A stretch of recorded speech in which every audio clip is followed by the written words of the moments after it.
Bienvenidos a Rumbo Minero.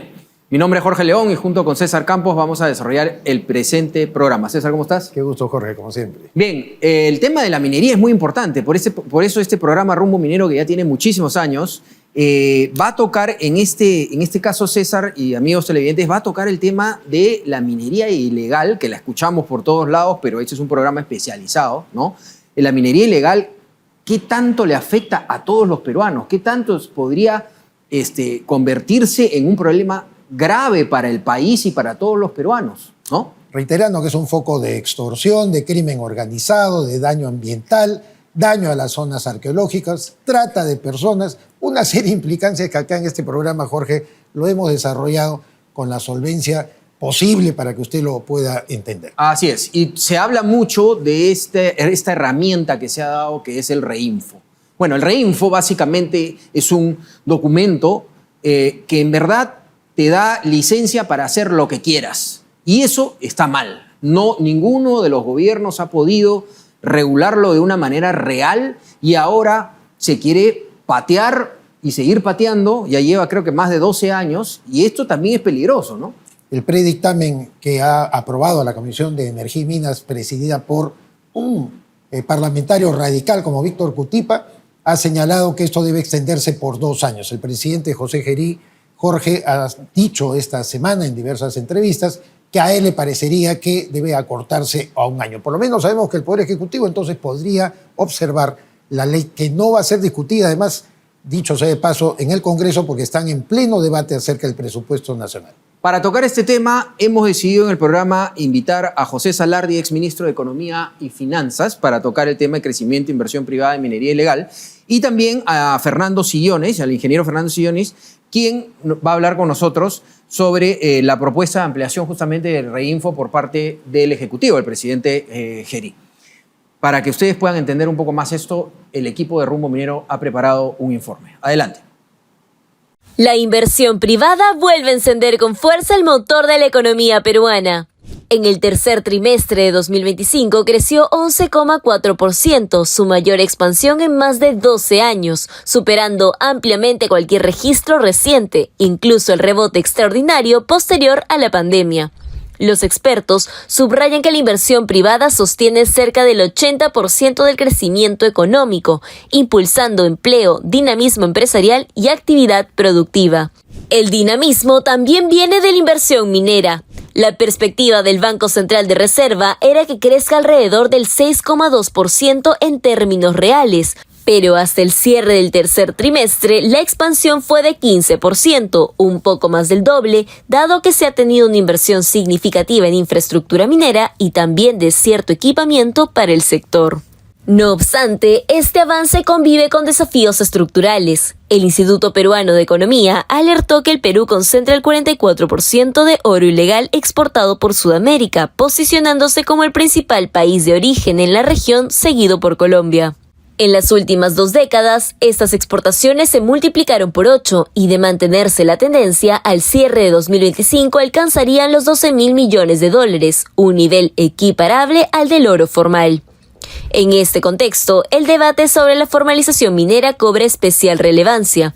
La Comisión de Energía y Minas del Congreso aprobó la ampliación del Reinfo hasta el 31 de diciembre de 2027, junto con medidas polémicas como la suspensión de las exclusiones y la reincorporación de operadores separados por incumplir requisitos mínimos. Desde el Ejecutivo, el presidente José Gerí confirmó que está a favor de ampliar la vigencia del Registro Integral de Formalización Minera, pero precisó que esta extensión debe ser de solo 1 año, no de 2 como aprobó la comisión. Para el mandatario, un plazo anual es razonable y técnicamente más adecuado para un gobierno de transición. Un dato relevante es que la recaudación generada por los titulares del Reinfo entre enero y octubre de 2025 aumentó en 637 millones de soles respecto al 2024. Con estos datos, la congresista Diana González sostuvo que es falso que los 50.000 excluidos representaran una fuente estable de empleo formal o una base sólida de contribuyentes. Si la recaudación crece con menos inscritos, indicó, es porque muchos de ellos no realizaban actividad productiva real ni cumplían con sus obligaciones tributarias. En un escenario en el que convergen señales de recuperación y retos persistentes, el Perú tiene la oportunidad de alinear inversión, formalización y gobernanza para avanzar hacia un desarrollo más competitivo, responsable y sostenible. Bien, como habíamos anunciado, nos encontramos ahora con el exministro de Economía y Finanzas, José Salardi. Bienvenido, señor Salardi. ¿Qué tal? Vamos a hablar del crecimiento de la inversión privada, la minería ilegal, entre otros temas. Así que comenzamos con César. Muchas gracias, Jorge. José, bienvenido a nuestro programa Rumbo Minero. Lo más actual que tenemos es la comparecencia del presidente del Consejo de Ministros con una serie de miembros del gabinete ante la Comisión de Constitución del Congreso para solicitar facultades legislativas a favor del Ejecutivo. Y entre los rubros que se han mencionado, porque son 4 ejes, aparte de la lucha contra la inseguridad ciudadana, fortalecimiento institucional, está el crecimiento económico responsable. ¿Qué opinión te merecen las iniciativas que se han presentado respecto a este campo del crecimiento económico responsable? Sí, yo creo que es positivo, ¿no? Si bien tenemos pocos meses en eso, lo que resta para el gobierno de transición, sin embargo está la intención y voluntad de seguir avanzando, porque yo creo que cada paso que se vaya dando va a ser importante de cara a seguir un poco acelerando el crecimiento futuro y dejar cada vez más la casa más ordenada, digamos, al nuevo gobierno. El enfoque es claro, medidas que también continúan en buscar la simplificación de trámites, la libera de nuero, también mejorar el tema de la recaudación, pero sin poner más impuestos, lo cual exactamente, es abarca temas tributarios que son, digamos, de alguna manera impactante también para la industria. Sí, no, pero no apunta a un lado de poner más impuestos, sino simplemente a simplificar las cosas, ayudar también a que haya una mayor presencia en materia de fiscalización, de poder avanzar en el tema recaudatorio. También es muy importante la opción de que la ley de APPs que tuvo algunos cambios imprevistos en la parte final puedan retomarse los aspectos positivos que comprendía, y yo creo que ese sería un gran legado de este gobierno, dejar una ley realmente promotora y que va a permitir que Perú acelere en otra dinámica en los próximos años la adjudicación de proyectos y tener una mejor gestión de los mismos y una mejor ejecución contractual. Hay una medida complementaria también muy interesante que se ha propuesto para simplificar mucho todo el tema que tiene que ver con la liberación predial, que es un gran dolor de cabeza en las prácticas, ¿no? Entonces, yo saludo esta iniciativa, creo que es bastante favorable y se va a ver el impacto y esperemos que el Congreso dé el apoyo del caso para seguir avanzando como país, ¿no?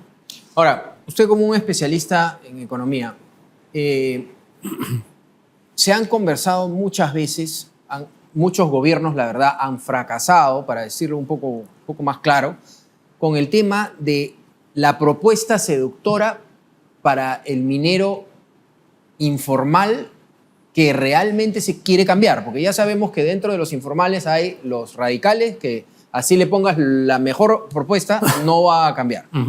Otros se escudan pues en el reinfo, que le sacan la vuelta a la ley y es todo un tema.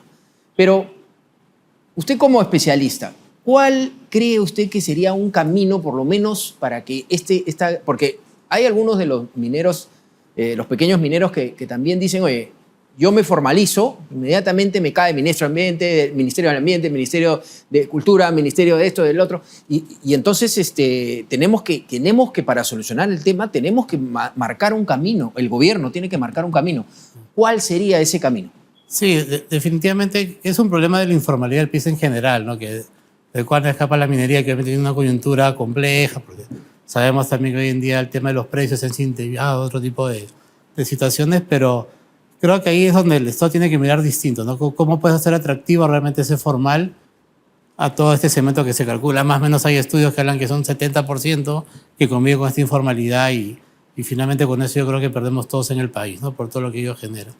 Entonces, yo creo que un punto clave es lo que tú mencionas. No puedes traer a alguien la formalidad y de ahí darle con todo el peso del Estado y simplemente desincentivarlo y decir, ¿para qué me metí por aquí? ¿No? Realmente hay que generar condiciones atractivas para ello, periodos de amnistías, dar de repente algunas tasas preferentes, tener como una suerte de paquete completo, atractivo y que realmente sea motivador. Y para que vean también que en el estar desde el lado formal indudablemente genera una serie de beneficios. A mí me tocó vivir la época de la pandemia, que fue quizás una época extrema, pero está clarísimo que estar en la informalidad te sale mucho más caro que estar en la formalidad.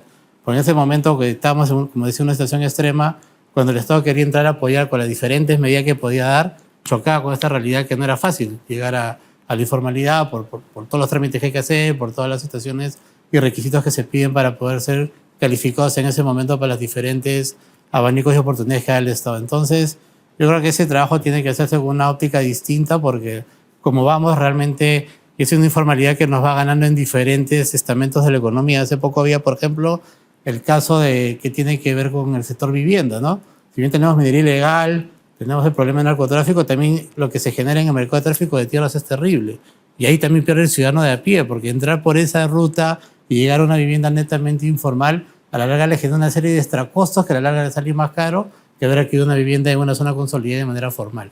Entonces yo creo que hay muchos mensajes y temas que hay que tratarlo más de fondo y esperemos que las propuestas que vengan para el próximo gobierno traigan, digamos, una medida más clara y al detalle de cómo combatir estas situaciones, ¿no? Para eso, José, ¿qué tipo de Estado debe encontrar la nueva representación política nacional a partir de las elecciones del próximo año?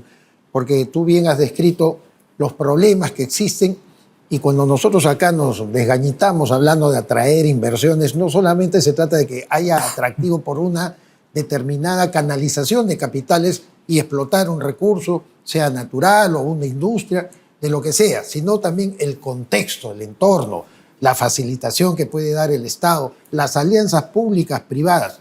Desde tu punto de vista, ¿cómo debemos encaminar eso? Sí, mira, o sea, de hecho hemos tenido muy buenos años, converso, incluso he tenido reuniones hace poco con banqueros de inversión que me cuentan que este cierre de año para el Perú es particularmente interesante y distinto a años previos de cierres electorales. Hay demasiada expectativa, se están haciendo muchos acuerdos, emisiones de bonos y demás, que hablan de una confianza de esta línea de que la economía va bien. Igual, pues nosotros siempre hay que estar inconformes porque podemos crecer mucho más. Y como bien dices, hay que generarle todas las condiciones de la inversión privada para que realmente tenga la facilidad de caminar en esa línea. El Estado requiere una reforma, indudablemente. O sea, que hay que entrar definitivamente a destejer mucho de aquello que ha generado una telaraña en la cual puedes entrar a permisos interminables. Ustedes están en el tema minero, conocen al detalle cómo ha venido la evolución de cuánto duran los proyectos, del poco acompañamiento incluso que hace el ministerio para lo que realmente debería hacer, de cómo debería pues, generar un tratamiento y un procedimiento más expeditivo para que estos proyectos, esos 60.000 millones que están esperando enterrados bajo tierra, puedan salir en un momento y generar y aportarte por lo menos 2 puntos de crecimiento fijos adicionales, con lo cual estaremos en más de 5% de crecimiento por año en adelante. Pero eso implica claridad, trabajo de la mano, sector público-privado. El sector privado sabe dónde está el dolor por estas cosas y qué trámites están de más y aquí cómo se pueden mejorar. Tiene que haber mucha apertura del Estado para ello. Y claro, y cada proyecto va a ser complejo porque también sabemos que uno se mueve en un contexto diferente, hay presiones de diferentes tipos, intereses que a veces van en contra. Pero lo que uno puede hacer una lectura del país de las últimas décadas en minería puntualmente es que en aquellos espacios en los cuales la minería formal y seria que quiso entrar no se le dio la entrada, hemos generado el peor de los caos ahí hoy en día, ¿no? Con toda la depredación que ha habido, el daño ambiental, el perjuicio para la población que se ha empobrecido más, que no le llegan los servicios. Entonces yo creo que esa mirada tiene que ponerse en vitrina y discutirse abiertamente porque es un problema de fondo nacional. Y mal hacemos con un país que también se sigue dejando ganar por la informalidad y la ilegalidad. Este tema, por ejemplo, de Reinfo, de querer ampliar nuevamente sin dar condiciones claras al respecto, también hacia dónde estamos yendo. Entonces yo creo que ahí sí debe primar una cordura distinta para que el país vaya en una línea de la formalidad bien enfocada. Y de repente si la tramitología para entrar en ese régimen es muy complicada, porque también somos lamentablemente, nos hemos convertido en expertos en poner trabas, simplifiquemos ello, ¿no? Hagamos mecanismos que realmente puedan atraer y generar esta ruta de formalización que se necesita como país. Ahora, usted como ministro de Energía y Minas ha estado en... De Economía y Finanzas. Perdón, de Economía y Finanzas, ha estado en diferentes eventos, ¿no? Mundiales. Me parece que ha estado en el PAC, ¿no? Donde hemos compartido espacio. Y ha podido conversar con las grandes transnacionales mundiales que son las que invierten en los países mineros. ¿Qué es lo que le dejó esas conversaciones sobre cómo ven las grandes transnacionales que podrían invertir mucho más en el Perú sobre la minería en el Perú? Sí, o sea, en esta feria que vengo en Canadá que nos encontramos, primero de entrada era un momento, si bien el pabellón de Perú se llenó, recuérdate que la Argentina estaba pues desbordando porque era el momento también que tenían en coyuntura, ¿no? Pero Perú tiene todo un activo valioso, digo, de 3 décadas de estar en esta línea de libre mercado y de traer las inversiones.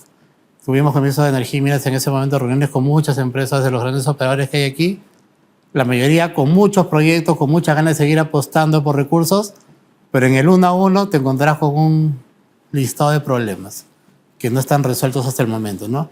Desde que le cae el tema tributario por un lado, con a veces una poca predictibilidad de lo que se le está aplicando, desde que el ministerio se demora en tiempos para dar la permisología y aprobar un tema ambiental, que yo ya, por otro lado, que yo ya estoy con tiempo, quise por favor crecer mi tema para poder tratar mis relaves y no me da la autorización, y ya se me está llenando el espacio y voy a tener que simplemente cerrar la mina porque no puedo, porque va a generar un daño ambiental. Esas cosas no pueden pasar.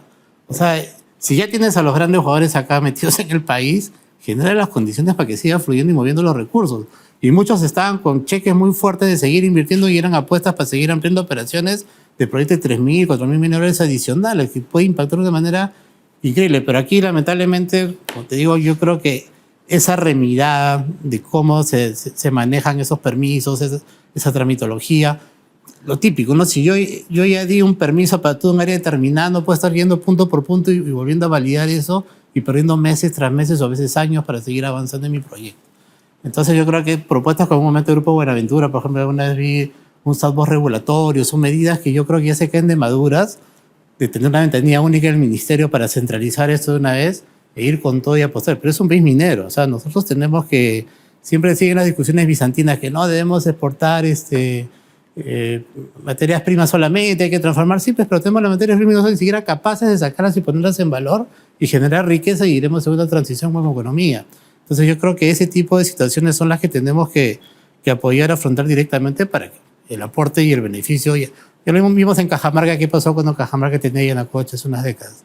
Y vemos que Cajamarca hoy, y sentado en decenas de miles de millones de dólares en Proyectos grandes. que te está ganando, también te están ganando los terrenos de los informales y vas a hacerlo más complejo. Y finalmente con eso transformarías una región que tú ves que no, de por sí no debe figurar entre las más pobres del país. Cajamarca debería ser millonaria. Fue la más rica en un momento, cayó por este tema de lamentablemente los antimineros y toda la situación que se generó allí. ¿Y qué aportó? O sea, yo creo que es momento de mirar distinto. El que más con una coyuntura estamos bien valorados. Claro. Tenemos metales interesantes, precios interesantes, algo que le podemos ofrecer al mundo en buenas cantidades para la dinámica que hay. Y en un momento podremos complementar con otro tipo de medidas como zonas económicas especiales y otras, traer inversión, traer industria y comenzar a generar la transformación. Pero tenemos que partir por alguna vía, ¿no? Bueno, el riesgo que tiene la movilidad de las economías ilegales en la minería cada vez, José, son más altos, ¿no? 12.000 millones de dólares que se muevan. Exportamos a lo formal y lo informal lo mismo. Absolutamente, ¿no? Donde efectivamente la frontera cada vez se vuelve más gaseosa. Y este es un problema estructural que tiene un impacto en la propia dinámica formal de la economía como en el aspecto fiscal. Recurriendo a estos dos ejes, manejo económico más impacto fiscal, ¿qué medidas, por lo menos inmediatas, se podría tomar sobre esta movilidad de la minería ilegal? No, yo creo que ya cuando me tocó estar por el Ministerio de Economía, SUNAT abrió un plan muy interesante para operativizarlo en corto plazo, ¿no? Y es un tema que creo que ya habían identificado muy una trazabilidad. Yo creo que la gestión actual debería retomar ese plan. Eso va a ayudar, pero SUNAT no puede ir solo, ¿no? Tiene que tener el apoyo real, convencido, transparente de las fuerzas del orden que tiene que cobijarlo, porque, seamos sinceros, estamos afrontando una ilegalidad que tiene más recursos, más equipamiento y está en situaciones mucho más ventajosas en muchos casos. Entonces, y hay que hacer mucha labor de inteligencia también de manera complementaria. Entonces, yo creo que igual, o sea, faltan meses, pero igual se puede seguir avanzando. Hay esfuerzos por el gobierno, ya también, incluso también seguridad lo ha puesto como un punto objetivo claro, pero igual vemos que las cifras tampoco todavía no acompañan. Hay que ser totalmente claros y tangibles ahí, pero hay la voluntad de ir. Entonces, yo creo que igual hay mucho tema que se ha trabajado así con medidas que hay que apoyarlas, y también indudablemente nos falta mucha infraestructura para el tema de cárceles, para el tema de comisarías, para el tema de equipamiento, y yo creo que ese sector privado, o sea, ya tiene que haber un compromiso real y frontal de los gremios. También hay mecanismos que cobrar por impuestos, o sea, no se trata de donar plata, se trata de vamos a invertir en el país porque finalmente esto va a redundar en el bien de todos.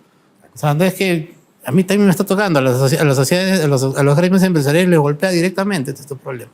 Entonces, es hora de un compromiso que finalmente es un rol de apoyar al Estado, porque se ha visto que el Estado lamentablemente es incapaz de solucionar el tema desde su propio fuero. Entonces, se necesita este pacto de trabajarlo conjuntamente para realmente avanzar con medidas concretas, ¿no? Muchísimas gracias a José Salardi, exministro de Economía y Finanzas. Muchas gracias. Gracias a ustedes. Gracias. Bien, vamos ahora a una pausa comercial y regresamos. En un mundo industrializado, la seguridad es lo más importante. En Industrias Manrique, empresa nacional peruana, sabemos que la seguridad comienza desde los pies. Cada paso que das en un entorno industrial puede ser peligroso. Es por eso que en Industrias Manrique, nuestros calzados de seguridad, fabricados con los materiales más duraderos y tecnología de vanguardia, cumplen con las normas internacionales de seguridad. Cada par está diseñado para resistir los rigores del entorno industrial. Bien, entramos ahora al bloque América Mining. Nos vamos a comunicar, como todos los programas, nos vamos a comunicar directamente desde Wall Street, Nueva York, con el director internacional de nuestra revista Rumbo Minero. José González, ¿cómo estás? Muy bien, gracias Jorge, encantado siempre estar con ustedes. Vamos a tocar los temas internacionales de la minería. BHP de Australia acaba de hacer un segundo intento de adquirir Anglo American de Inglaterra. Cuéntanos, no se pudo, ¿qué pasó? Bloomberg reveló durante el fin de semana que Anglo había hecho un intento más de disrumpir, de evitar la fusión que se debe aprobar en breve entre Anglo American y Teck Resources. Y la oferta, a diferencia de la del año pasado, que había sido compleja porque implicaba que Anglo se deshiciera de partes de sus operaciones antes de la fusión, era más simple, una oferta en cash y acciones, con el valor de mercado de Anglo American es de 41.800 millones y BHP, la productora de cobre más grande del mundo, en las mineras, tiene un valor de 133.000 millones de dólares. Sucede 3 semanas antes que Anglo y Teck, sus accionistas, voten por la fusión de ambas compañías. Esta fusión de ambas compañías más la oferta de BHP se da después de un auge de adquisiciones en los últimos años, donde se busca fundamentalmente la expansión en el cobre.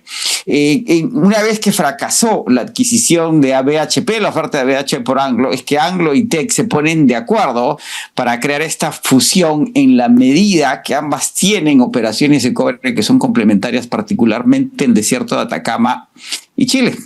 En Chile, en ambas compañías, la oferta anterior fue 49.000 millones y a pesar de que el valor de la compañía ha viajado, la discusión fue cuál hubiera sido la prima y sin embargo no se ofreció ninguna. Esta transacción tiene que ver, la transacción, sin embargo, Reuters, 2 días después de anunciado Bloomberg que se había anunciado la transacción, señala que BHP retiró la oferta por Anglo en la medida que los accionistas de ambas compañías, de Anglo y Teck, iban a rechazarla y que los propios accionistas de BHP habían reconsiderado este último intento por hacerse de la compañía. El 9 de diciembre deben votar los accionistas de Anglo y Teck para aprobar la fusión de ambas compañías, pero todavía está sujeto a la decisión y a la aprobación de los gobiernos de Chile, los Estados Unidos y Canadá. La pregunta hacia adelante es ¿qué va a suceder con BHP?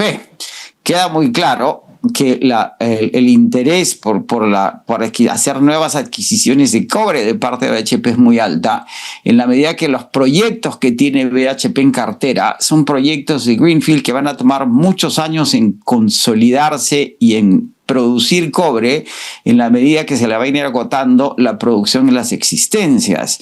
Anglo era el objetivo más atractivo, lo mismo que Teck en una segunda instancia, porque ambas compañías tienen 3 grandes proyectos mineros combinados en el Perú y Chile.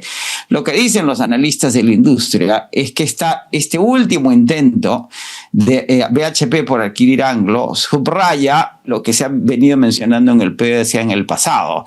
Viene una consolidación de activos mineros en la medida que no hay reservas en producción que puedan mejorar los resultados de las compañías existentes y que el interés es fundamentalmente en cobre. BHP ha señalado que tiene suficientes proyectos para mantener su valoración y crecimiento, sin embargo la industria tiende a dudarlo. Se ha enfocado en hacer adquisiciones en Argentina, pero más bien pequeñas, y no hay nada en el horizonte, por lo menos por ahora, que supla lo que podría haberle otorgado la adquisición de Anglo. Ahora, buena noticia para el Perú en términos del cobre nacional. Perdón. Una consulta para que puedan entender nuestros televidentes. Estos son los grandes jugadores mundiales de la minería, ¿no? Las grandes empresas mundiales que invierten en todos los países, en muchos de los países mineros del mundo, como en el Perú. Esta situación, ¿cómo coloca a Perú? Porque estos son inversionistas que están en Perú, grandes que están en Perú. Correcto. ¿Cómo coloca al Perú? El interés de BHP en Anglo era la compañía con activos mineros, particularmente en cobre, más atractivos de las dimensiones que habrían asistido a la compañía en continuar su crecimiento. Querían deshacerse del platino, los diamantes, todo aquello que no fuera cobre. Esto subraya, Jorge, el hecho de que el Perú es uno de los destinos más atractivos en términos de producción de cobre. Todos los analistas subrayan, en términos de la fusión de Anglo y Teck y el interés de BHP por Anglo, que el destino es Chile y Perú.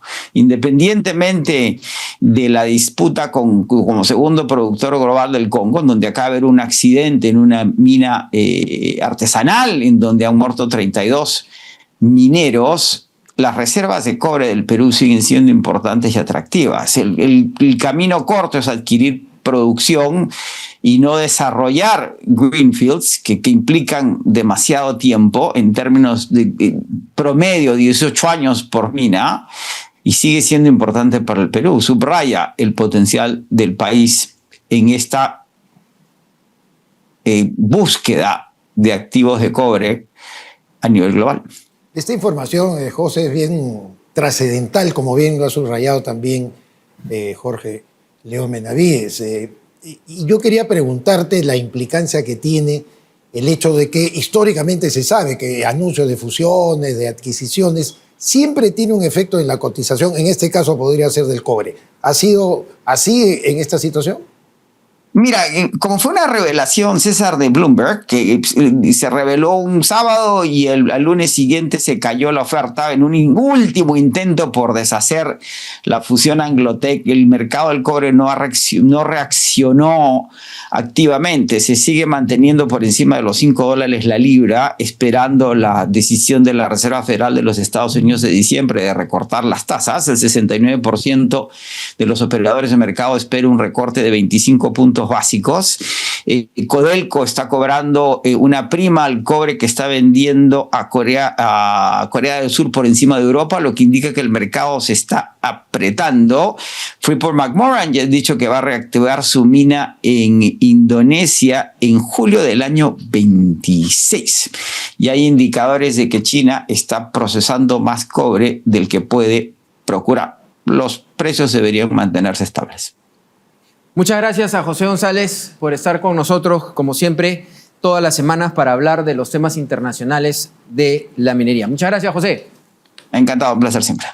Bien, ahora quería mostrarles la revista líder, ya no solamente del Perú, esto es un orgullo para el Perú, la revista Rumbo Minero es la revista líder de Sudamérica, ya con las cifras que vamos a mostrarles en algún momento, líder de Sudamérica en lo que es minería, superando a muchos países mineros. También, por supuesto, mencionarles que si usted quiere ver toda la información de Rumbo Minero desarrollada entre el equipo de Rumbo Minero, puede entrar a www.rumbominero.com, acceder a las noticias de todos los días, pero también a bajarse la revista cada 2 meses. Tendrá usted una nueva información de primera línea de todo lo que pasa en el acontecer del Perú. Así que muchísimas gracias a José González, por supuesto, y vamos a una pausa comercial y regresamos.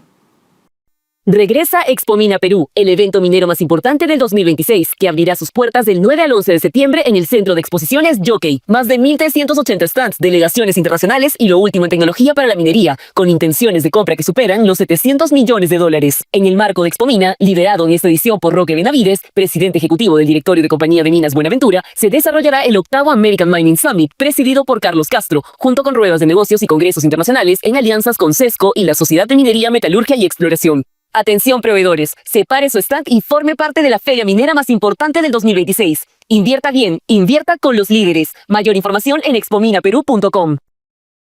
Bien, ya nos encontramos en nuestros estudios con Fernando Sillonis, el ingeniero Fernando Sillonis, ex gobernador regional de Ica, vamos a hablar de varios temas. ¿Cómo está, Fernando? Jorge, ¿qué tal? César. ¿Cómo les va?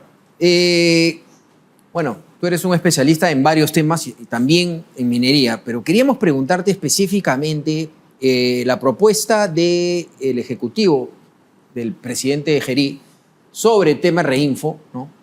Es de darle un año más, ¿no? Hemos visto a Guido Bellido, hemos visto a diferentes, a Cutipa, el congresista Bellido, hablando de, por supuesto, darle hasta el 2030 y, si es posible, hasta el 2040, ¿no? Pero no deja de tener algo de razón, porque creo que, es una opinión personal, creo que el gobierno en este momento podría entrar en una pelea sobre el Reinfo, cuando lo que tiene que hacer este gobierno de transición es ver las elecciones. Y si te pones a sacar números, darle un aire más para que inmediatamente entre el próximo gobierno, tenga 6 meses para una gran conversación que ya se hizo con la ley MAPE, pero la archivaron. No sé si coincides o tú tienes otra opinión. Sí, pues la coyuntura sugiere algo parecido. Sin embargo, de la experiencia política estatal que tuve en Ica en el 2015 y el 2018, pocos conocen la influencia que tienen lo que yo llamo la costra del quinto nivel. Así le he llamado porque no es el presidente de la República, que puede ser una mala persona, como hemos sabido, y puede ser una buena persona. No son los ministros, no son los viceministros y no son los directores generales. Es el quinto nivel, ¿no? El consultor que emite un informe contrario a la política, y por el solo hecho de emitir un informe contrario a la política, todo se traba, ¿no? Porque Contraloría se basa en ese informe adverso, el Congreso, la prensa. Entonces, lo que yo vi en Ica, donde hay mucha pequeña minería, aparte de la gran minería que es estupenda como Cerro Lindo, Mina Justa, Shogun y demás, hay mucha pequeña minería, sobre todo en Nazca, y gente correcta, gente muy buena. El Estado peruano no estaba dispuesto a formalizarlos. Yo puedo dar fe de ello porque yo los acompañaba. Y resulta que en Nazca, sobre pretexto de proteger líneas de Nazca, cosa que yo y toda la humanidad queremos, intangibilizó, en vez de 5.000 hectáreas, que es el área que ocupa líneas de Nazca, intangibilizó 500.000 hectáreas. O sea, se fueron hasta Ayacucho, literalmente.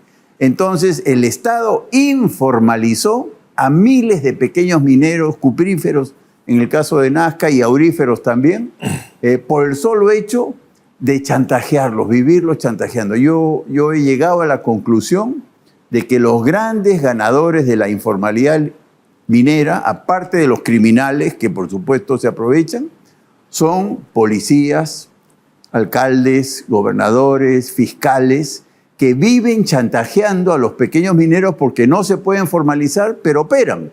Entonces, tienen que pasar por caja, ¿no? Es terrible. Una parte muy importante y tu experiencia, sin duda, Fernando, es muy valiosa. Pero vayamos un poco más a lo actual. El año pasado, a través del Decreto Supremo 012-2025-EM, se estableció un proceso de formalización donde 30.000 de esas personas que tú llamas las buenas, sí, las correctas, que están en el campo informal, artesanal o minería a pequeña escala, fueron incorporadas y reconocidas por el Estado para que su proceso de formalización continúe. 50.000 quedaron excluidas porque no tenían ni contratos de concesión, no tenían maquinaria, no podían garantizar estándares laborales, ambientales. Ahora, con el dictamen o el predictamen aprobado por la Comisión de Energía y Minas del Congreso, se le pretende reincorporar a esos 50.000 y todos bien, gracias. Todos los políticos te dicen es que no los podemos dejar en el aire. Entonces, desde tu visión de una reforma del Estado, ¿cómo debemos canalizar estas cosas? Bueno, esto es pues el típico refrán: a río revuelto ganancia de pescadores, ¿no? Aquí se ganan muchos criminales, ¿no? Muchos congresistas que viven de la coima, digamos, de toda esta población. Entonces realmente es muy difícil. Es como digamos, el colapso del sistema de justicia, ¿no? Yo tengo 70 denuncias, ¿no? Y yo siento no haber cometido delitos en mi gestión como gobierno regional. Sin embargo, gobernadores que me antecedieron y me sucedieron también tienen 70 denuncias y me consta, sí son grandes coimeros, ¿no? Entonces, ¿quién es el bueno, quién es el malo si todos tenemos denuncias? Algo parecido pasa en la minería peruana, cosa que es una pena, porque qué maravilla el superciclo de precios de los metales, ¿no? Claro. El Perú lo debía aprovechar estupendamente bien para sacar de la pobreza a millones literalmente de compatriotas, pequeños mineros, trabajadores, esforzados, aprovechando este superciclo de precios, pero esto tiene que conllevar también a una simplificación administrativa radical, porque esto es mucha hipocresía. A la minería formal se la hacen muy difícil, pero extremadamente difícil. Ustedes lo han dicho en todos los tonos, y yo soy testigo, ¿no? Los estudios de impacto ambiental son misión imposible. Todos los inspectorías laborales son misión imposible. Es muy difícil. Miren lo de tía María, cuántas décadas, ¿no? Sin poder salir. Y en cambio, a la minería ilegal, alfombra roja, ¿no? Esto realmente se necesita, yo propongo pues una revolución del diseño estatal. A mí me gusta, y lo hemos conversado aquí más de una oportunidad, la autonomización de los servicios especializados, la profesionalización, claro, ergo la despolitización, ¿no? Tipo BSR. Claro. Digamos, la política minera, aunque suene contradictorio, no puede estar en manos de políticos corruptos. Tiene que profesionalizarse y blindarse de la política. A eso iba mi siguiente pregunta. Vemos que en esta campaña todo indica que los mineros ilegales van a apoyar a muchos de los candidatos, no solamente presidenciales, sino congresales. El Congreso va a estar financiado. Así es, y después vamos a ver a congresistas como los vemos ahora, claro, ¿no? Defendiendo la ampliación del REINFO. Sí. ¿Cómo cortamos esto? Porque acá hay mucho interés de ellos, sí, ¿no? El deterioro del Congreso se va a acentuar, Jorge y César, se va a acentuar. Nunca hemos tenido tanta capacidad económica y financiera de parte de la criminalidad y la minería ilegal, nunca. Entonces ahora hay más recursos para financiar a lo peor de lo peor que va a llegar al Congreso para defender lo indefendible, que es la criminalidad. Lo que queda es lo que estamos haciendo en este instante, ¿no? Desde la ciudadanía, desenmascarar esta mafia que se va a enquistar en el Estado, y yo confío mucho en el poder de la prensa, ¿no? En el fondo, la única institución fiscalizadora que tenemos los peruanos es la prensa, no es el Congreso. El Congreso debe fiscalizar por estatuto, digamos, pero no fiscaliza. El sistema de justicia debería de castigar y sancionar la delincuencia, y no lo hace porque está corrompido. La Defensoría del Pueblo no sirve para nada, ¿no? La Contraloría de la República castiga errores ortográficos y no previene la corrupción. No. El Estado peruano está dominado por la corrupción, habiendo excepciones en todas las instancias, debo reconocer, pero en general está dominado por la corrupción, y la única institución fiscalizadora de verdad es parte de la prensa, porque también hay prensa corrompida, eso lo sabemos, ¿no?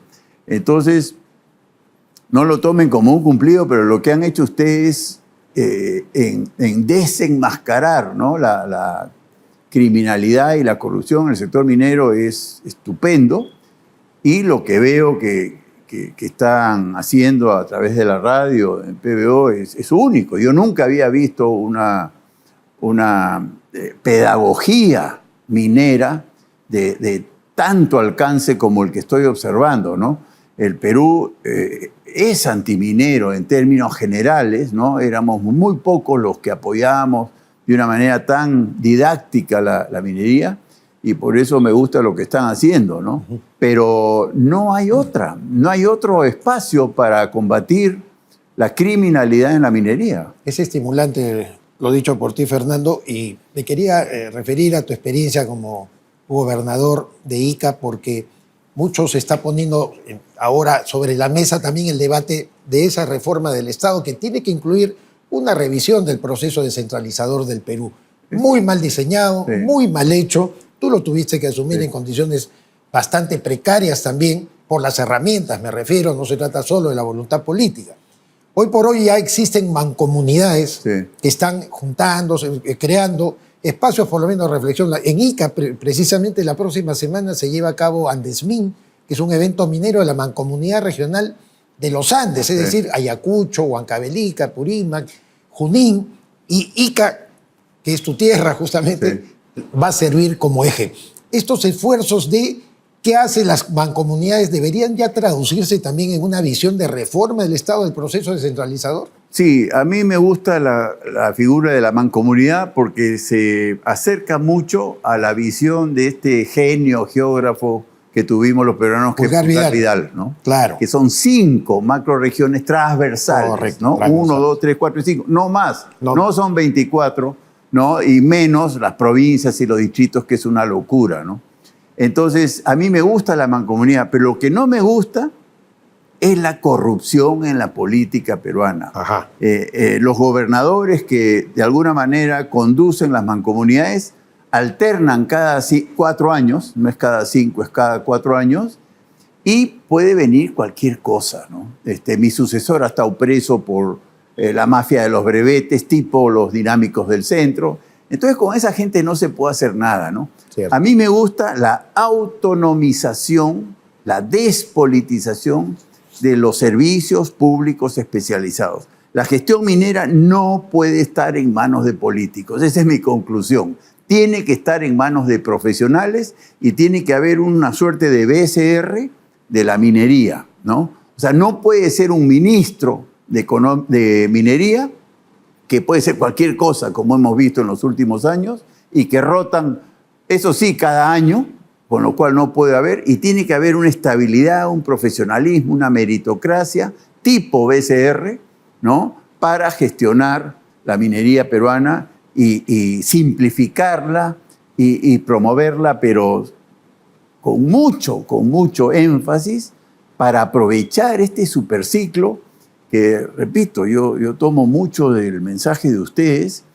Esto tiene para largo. Esto es el tema de los carros eléctricos, la transformación energética. Esto es una maravilla. Los próximos 25 años se dice, si no Bueno. lo aprovechamos, estamos fritos. Así es, pero no lo estamos aprovechando. Estamos debería, impidiendo que la gran minería se desarrolle y estamos facilitando que la criminalidad tome la pequeña minería. Terrible la forma como estamos desaprovechando, ¿no? De acuerdo. Yo creo que contundente. Muchísimas gracias a Fernando Sillones. Y gracias por lo que de Ica. están haciendo por el Perú y por la minería peruana. Muchas gracias. Gracias por estar acá. A ustedes. Bien, vamos ahora justamente al bloque de minería y sociedad a cargo de Iván Arenas. Estimados amigos, una pregunta cae de cajón. ¿Es posible la formalización de los más de 31.560 reinfos vigentes que existen ahora? La respuesta técnica es sí. Y el plazo aparentemente no debería ser en 1 año, ni en 2 años, ni en 3 años, ni a perpetuidad, como quieren algunos, sino en 6 meses. Por una razón sencilla. En este momento, de los 31.560 reinfos, aproximadamente hay 25.000 reinfos que cumplen los requisitos de permanencia. ¿Qué quiere decir esto? Les explico para poder entender todo lo anterior. Un requisito de permanencia de un reinfo es que tenga básicamente un instrumento de gestión ambiental, que cuente con RUC y además haber declarado ante el ministerio la posibilidad de hacer minería. Lo que pasa es que todavía no tiene lo que se denomina los contratos de explotación entre el concesionario y el quien tiene la labor minera. Pero 25.000 de estos están registrados en el MINEN y de manera que se puede formalizar muy rápidamente. Todos los demás tendrían que hacer una labor intensa el Ministerio de Energía y Minas para poder formalizarlo. Adicionalmente, eso se podría desburocratizar, porque acuérdense ustedes que en la Dirección Regional de Minería, hasta diciembre pasado te pedían solamente 2 firmas al instrumento de gestión ambiental y ahora te piden 12 firmas para validar un instrumento de gestión ambiental de un REINFO. De tal manera que sí, podemos hacer que las cosas funcionen, es decir, podemos hacer que en los próximos 6 meses tengamos la formalización de estos 31.560 REINFOs. No es como dicen algunos, que es difícil y que por eso tendríamos que dar 2 o 3 o 4 o 5 años. Con eso y mucho más seguiremos la próxima semana. Muchas gracias. Listo. Hay talento en cada comunidad minera. Nosotros lo entrenamos para estar listo desde el primer día. Formación continua que responde a tus necesidades reales. Operatividad, sostenibilidad y reputación. Todo en uno. CETEMIN, tu socio en productividad con propósito. En un mundo industrializado, la seguridad es lo más importante. En Industrias Manrique, empresa nacional peruana, sabemos que la seguridad comienza desde los pies. Cada paso que das en un entorno industrial puede ser peligroso. Es por eso que en Industrias Manrique, nuestros calzados de seguridad, fabricados con los materiales más duraderos y tecnología de vanguardia, cumplen con las normas internacionales de seguridad. Cada par está diseñado para resistir los rigores del entorno industrial. Bien, entramos ahora al bloque de proveedores mineros, los aliados estratégicos de la minería peruana.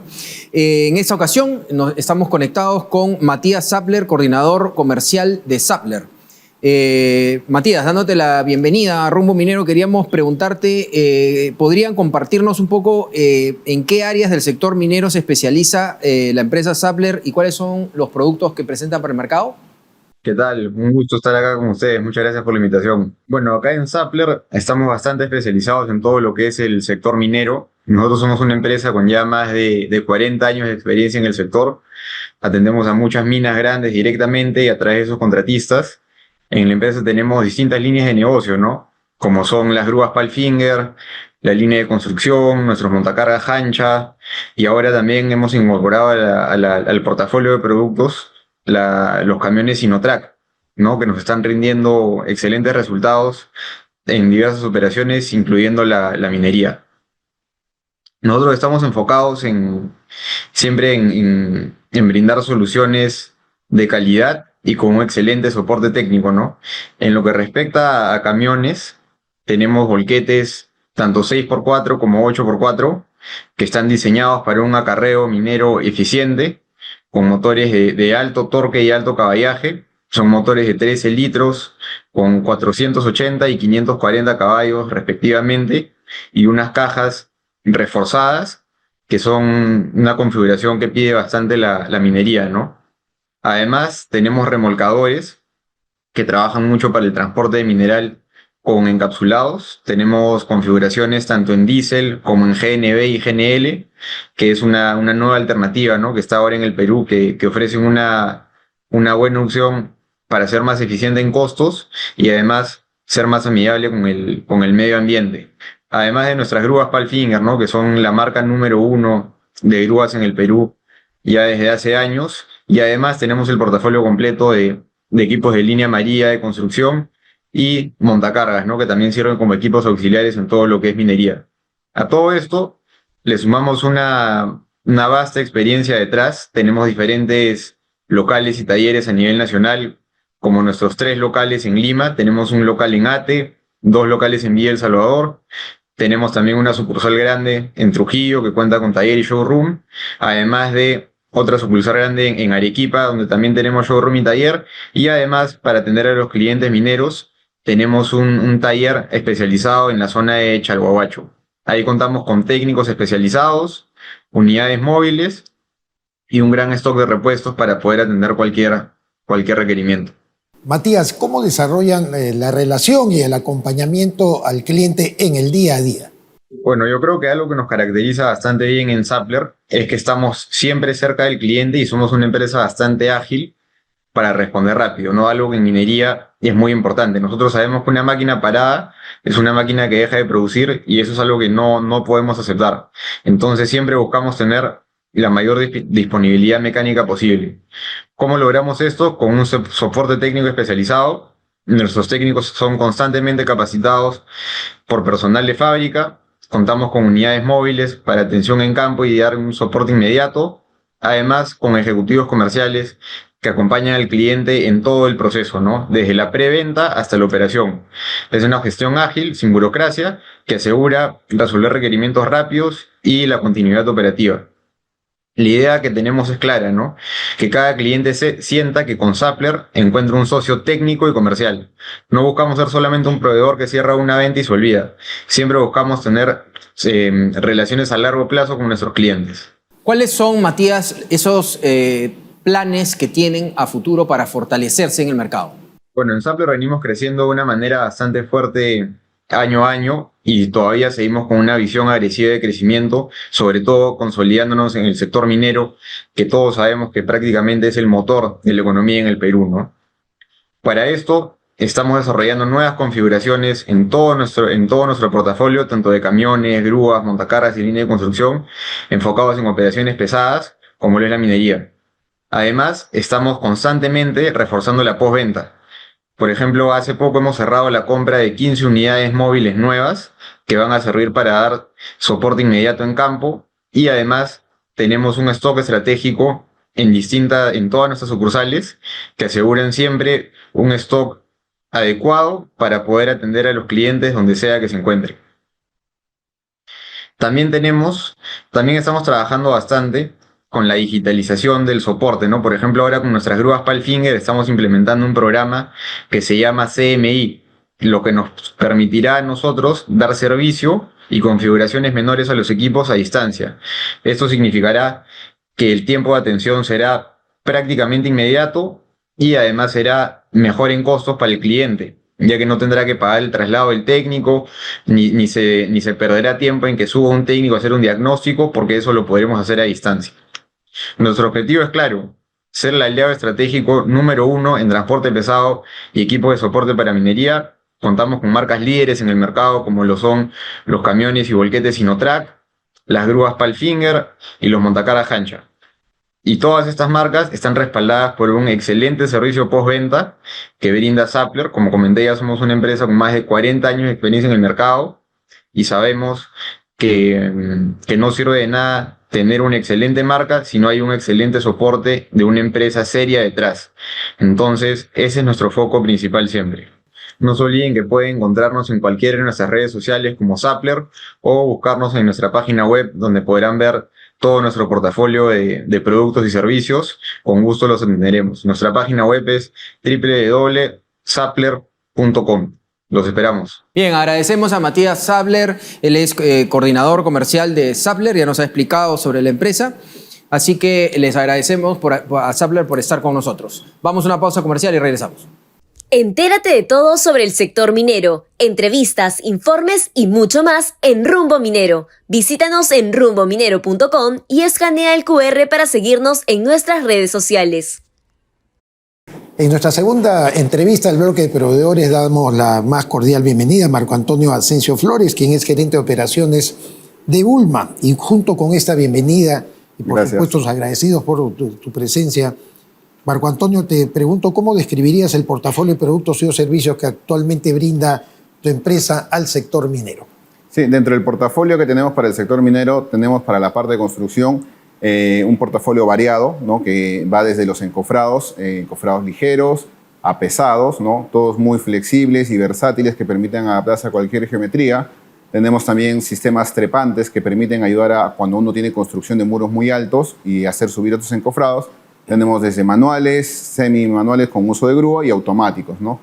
También tenemos un sistema de soportes de losas que en toda construcción de minas se encuentran en diferentes espesores, que van desde mediana capacidad hasta gran capacidad, ¿no? Claro. Ahora, sabemos que Ulma siempre está viendo el tema de las innovaciones, ¿no? Constantemente está chequeando las innovaciones. ¿Qué es lo que están viendo últimamente? Hemos puesto en el mercado el uso del escáner 3D, ¿no? Que nos permite hacer levantamiento de estructuras que a veces no se encuentran con planos y que a través de varias tomas en ciertos puntos o estaciones nos permiten reproducir esa estructura y llevarla a un modelo 3D en el programa Revit, con el cual desarrollamos la solución de andamios principalmente, que es para lo cual se utiliza, lo que ayuda a optimizar temas de material que se va a emplear, porque ya se usa un material exacto y preciso. Eso ayuda en horas hombre del montaje y desmontaje de la estructura. También en la consideración de los carros que se van a transportar el material, no tanto en ida y vuelta. Y lo que significa un ahorro y una mejor rentabilidad del proyecto. ¿Y cómo está incorporando ULMA los criterios de sostenibilidad y responsabilidad ambiental dentro de sus operaciones? ULMA es muy preocupado con la sostenibilidad y el medio ambiente. Recientemente nuestra casa matriz ha renovado sus certificados de seguimiento, ¿no? El PFC y el PEFC, ¿no? Para ver la cadena de custodia de la madera, ¿no? Con lo cual se busca asegurar que nuestra madera que empleamos en nuestros productos cumplan con ciertos criterios de sostenibilidad de los bosques de donde provienen esas maderas, ¿no? También hemos renovado nuestro certificado de huella de carbono y uno está buscando mucho hacer que todas las filiales nos alineemos a esto y podamos aplicar ciertas políticas para el cuidado del medio ambiente. Muchas gracias, Marco Antonio, gracias, por Jorge. tu presencia en Rumbo Minero. Felicitaciones por la gestión y dilatada presencia en el campo, tanto minero como de la construcción. Ok, gracias. Fue Marco Antonio Asensio Flores, gerente de operaciones de ULMA. Jorge. Bien, llegamos al final del programa, no sin antes hacer el análisis de lo que ha sido este programa en el tema minero. César, Fernando Silloni, exgobernador de Ica, nos habla de chantajes, ¿no? Esto no se mueve porque hay una cantidad de chantajes alrededor de gente que se quiere formalizar. Hay que tomar nota de todo, hay que tomar nota de todo, porque a veces nos vamos encima correctamente de la informalidad, de la ilegalidad, pero a veces hay un negocio abajo, ¿no? Que está él denunciando, ¿no? Que es importantísimo tomar nota, ¿no? Y la labor de la prensa de fiscalizar, de poner, ¿no? Bueno, le agradecemos sus palabras, pero bueno, Rumbo Minero lo que quiere hacer es justamente eso, lo que quiere hacer es dar opciones también, dar el camino para que se formalicen, porque el Perú no gana si no se formalizan los que se quieren formalizar, ¿no? Lo cual habla de la cultura y la ética que debemos crearle también al recurso humano, Jorge, porque pocas veces se habla de eso. Por ejemplo, ahora se ha planteado una reforma del Instituto Nacional Penitenciario.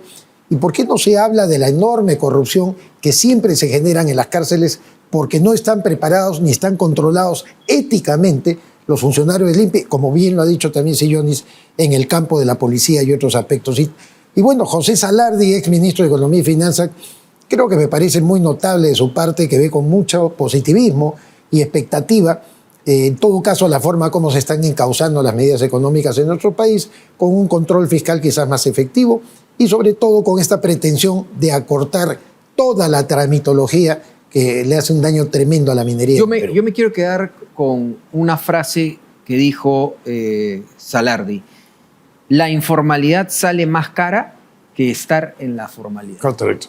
Yo creo que No le falta siendo razón. un exministro de Economía y Finanzas, que lo ha calculado, es importante que el camino a seguir de los mineros informales que quieren legalizarse, dicho por un exministro de Economía y Finanzas que ha estado en este gobierno, bueno, en el gobierno anterior, hace unos gobiernos, la informalidad sale más cara que estar en la formalidad.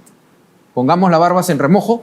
Y bueno, eso ha sido un poco nuestro aporte. El programa de hoy día estaremos como siempre en este mismo horario para que ustedes puedan saber un poco más de la minería peruana y la mundial también. Muchas gracias, César Campos. Gracias, Jorge. Mi nombre es Jorge León y les agradecemos por estar con nosotros y los esperamos el próximo programa en esta misma señal.